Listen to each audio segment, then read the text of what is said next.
Sparta, Byron Center, Big Rapids, all communities where J.D. Vance has campaigned this summer, and all with deep rural roots.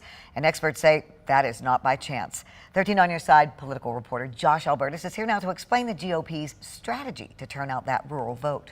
Well, Juliet, it's where a lot of their reliable base usually lives, are in those more rural areas. But this is a county where if you're the GOP, you need to count on your rural vote turning out. If you're Democrats, you need to count on your urban vote turning out. Then you have a base in a swing county like this. You have a base to build off of to extend to those key swing voters. Political expert Doug Koopman says in Kent County, those swing voters tend to live in the inner ring of suburbs immediately surrounding Grand Rapids. As you head north to places like Sparta, you find more hard Republicans where Trump beat Hillary Clinton in 2016 and Joe Biden in 2020. A lot of support there. In the past, Koopman says voters in urban and rural areas voted a little more similarly, but over the last few decades, they've become what he describes as sorted, surrounding themselves with like-minded people in the rural area that tends to be more Republican, and in the city and college-educated communities towards the center of the county, more Democratic.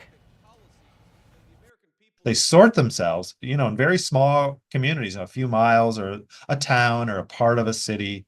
And they're sort of segregated, and they proud of themselves and sort of content with themselves, but understand less people who aren't like them. That's a nationwide phenomenon. And you see it in churches, and you see it in schools, and you see it in voting patterns. Rural areas become redder and urban areas become bluer.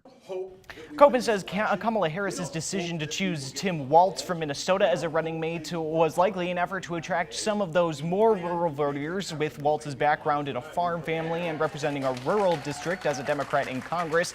And as for those undecided voters, Koopman says West Michigan is unusual compared to other parts of the state. He says our area just as a whole, wherever you go, is more educated with a higher per capita income. And because of factors like that, people are taking time to weigh who they will vote for. And for that reason, the candidates need to work harder to get their vote. Juliet. Josh, thank you for that.